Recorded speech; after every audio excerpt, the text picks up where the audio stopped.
तो आप कैसे हैं? उम्मीद करते हैं कि आप अच्छे होंगे, स्वस्थ होंगे और अच्छे तरीके से स्टडी करते होंगे। तो दोस्तों, आज के इस वीडियो में हम लोग क्लास 10th का 2025 का सामाजिक विज्ञान का मॉडल पेपर के बारे में बातचीत करने वाले हैं।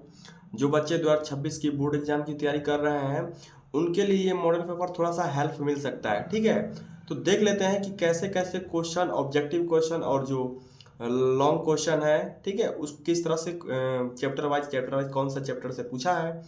तो यहाँ पर सबसे पहले हम 20 ऑब्जेक्टिव क्वेश्चन देखेंगे और उसके बाद क्वेश्चन जो लॉन्ग क्वेश्चन दिया है उसके बारे में देखेंगे। ठीक, तो आइए देख लेते हैं। तो दोस्तों, अगर आपको पेपर जब मिलेगा तो ऐसे कुछ देखने को आपको मिलेगा। देख लीजिए, ऐसे ही पेपर आपको मिलता है देखने के लिए। फिर आगे देखते हैं फिर ऑब्जेक्टिव क्वेश्चन क्या दिया है।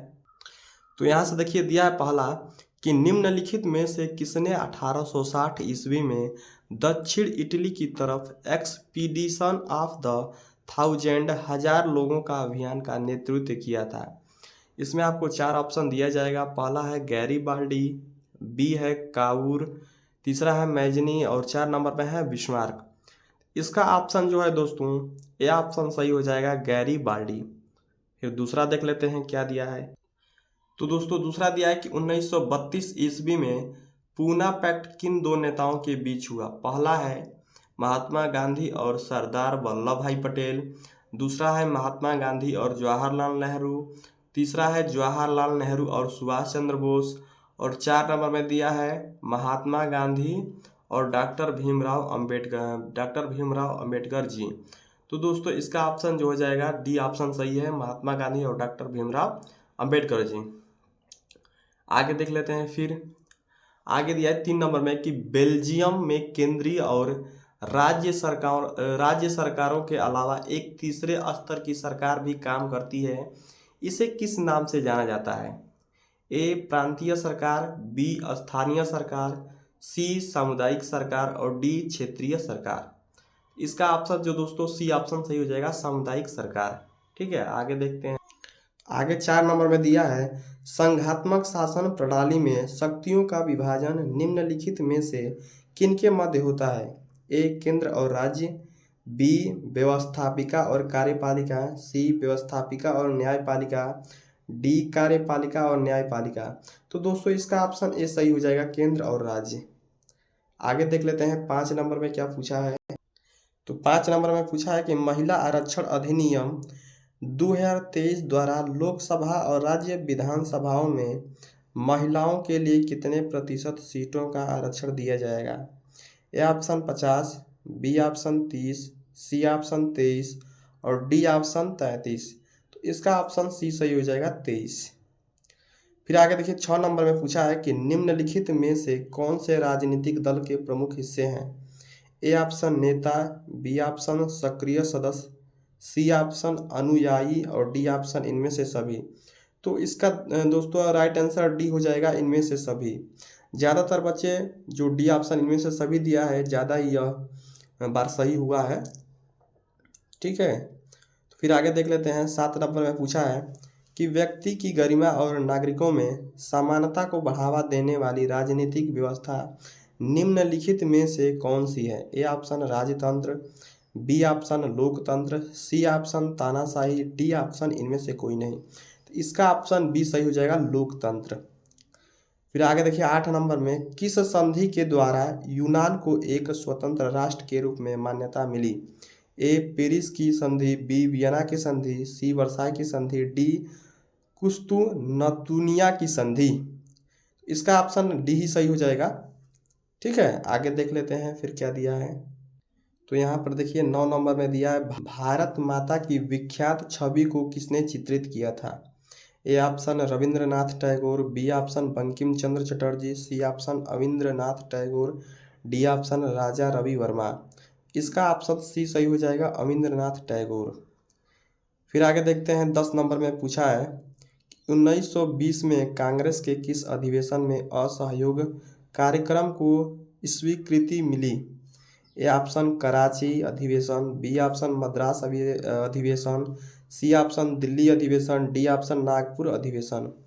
इसका ऑप्शन दोस्तों नागपुर अधिवेशन हो जाएगा। आगे देखते हैं 11 नंबर में प्रोजेक्ट टाइगर परियोजना की शुरुआत कब हुई? ए 1971, बी 1973, सी 1985, डी 1911। इसका ऑप्शन बी 1973 हो जाएगा राइट आंसर। फिर 12 नंबर में टिहरी बांध किस नदी पर बना है?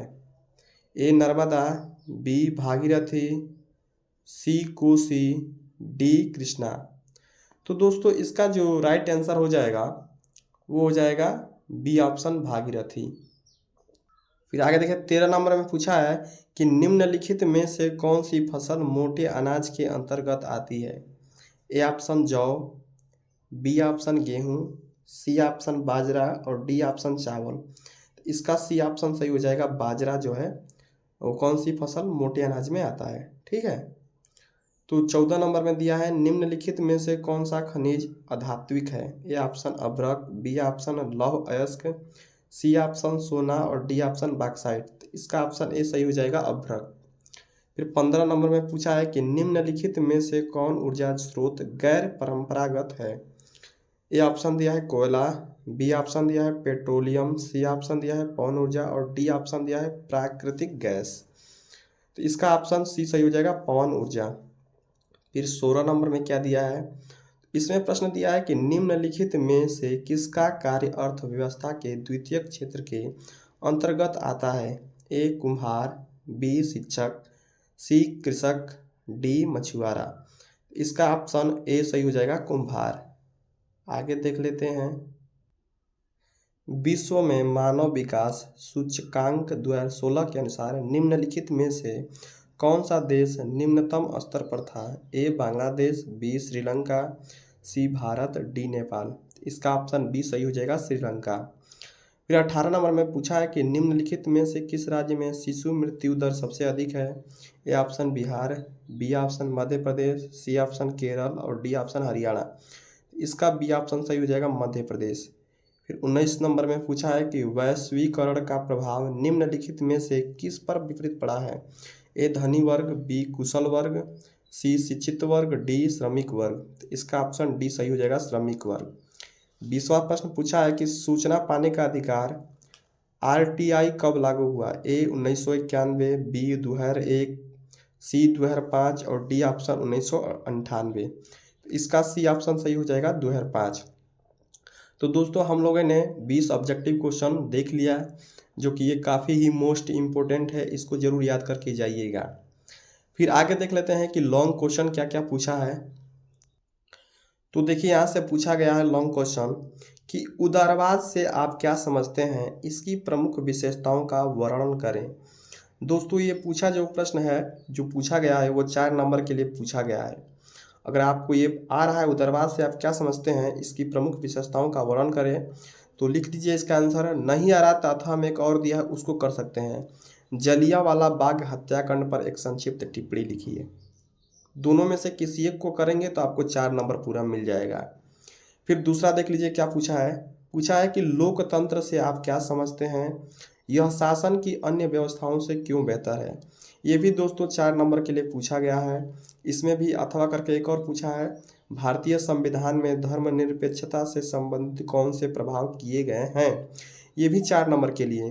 तो दोस्तों इसमें से दोनों में से किसी एक को करना है, कर देते हैं, 4 नंबर आपको मिल जाएगा। फिर तीसरा देख लीजिए क्या प्रश्न पूछा है कि ऊर्जा के परंपरागत एवं गैर परंपरागत स्रोतों में विभेद कीजिए। ये भी दोस्तों 4 नंबर के लिए पूछा गया है। ठीक है, तो इसमें भी अथवा करके एक और पूछा गया है कि रेल परिवहन के वितरण को प्रभावित करने वाले भू आकृतिक कारकों की समीक्षा कीजिए। ये भी कितने नंबर का दोस्तों?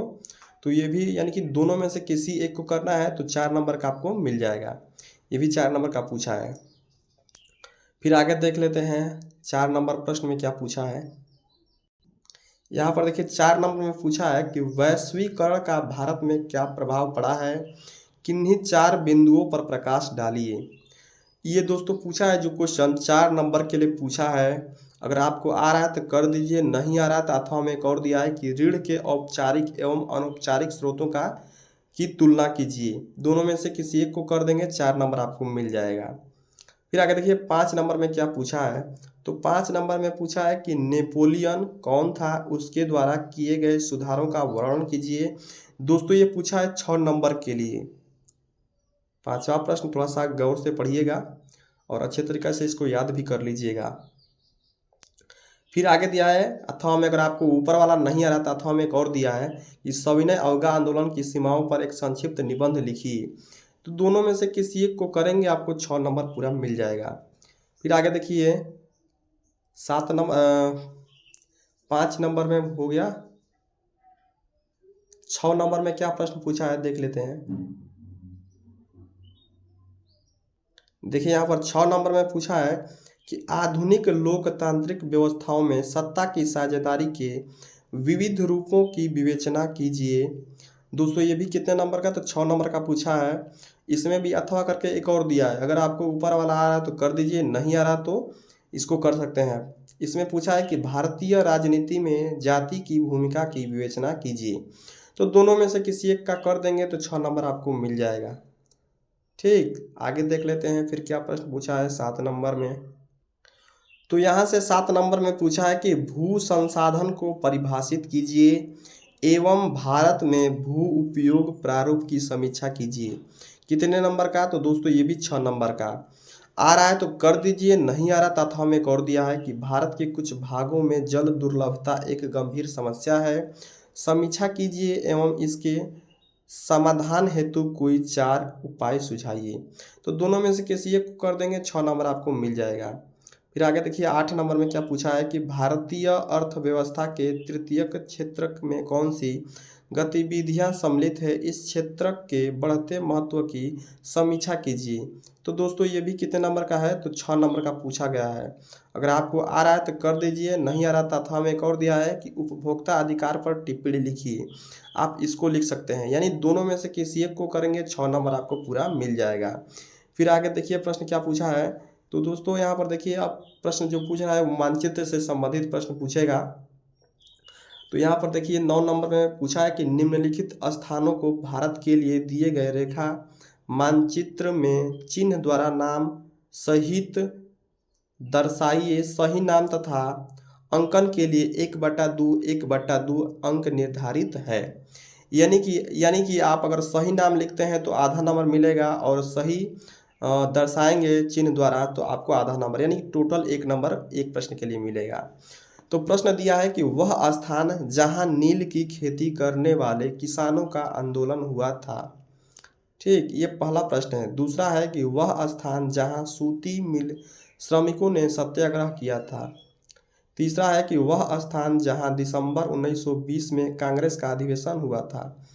फिर 4 नंबर में वह स्थान जहां सर्वप्रथम सविनय अवज्ञा आंदोलन प्रारंभ हुआ था। 5 नंबर में पूछा है कि वह स्थान जहां पर कांग्रेस के अधिवेशन में पूर्ण स्वराज की मांग की गई थी। तो दोस्तों ये पांचों प्रश्न का उत्तर आप लोग ढूंढ लीजिएगा, ठीक है, और कहाँ पर दर्शाना है ये थोड़ा सा समझ लीजिएगा।